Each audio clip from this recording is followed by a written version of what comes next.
In this video, I'm going to teach you how to remove admin from Meta Business Suite.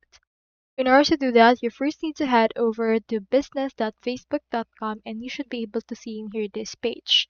So with this, you can see your business tools. In order to log in, proceed to click onto this login with Facebook, or you can also log in with Instagram. If you don't have any of this, you can create a new account for that as well.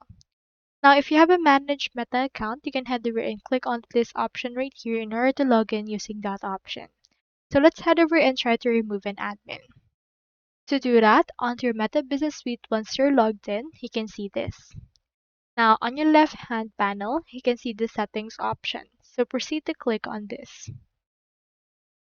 After that, this will direct us to our settings.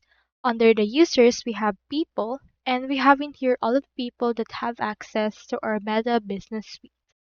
If you want to remove someone onto this case, like for example, let's remove this, you can just click on them or click onto the three dots just beside their name. You can resend the invite, and on this case, you can cancel invites. I have just invited them, but if they're already added, you can just choose the option to remove this person.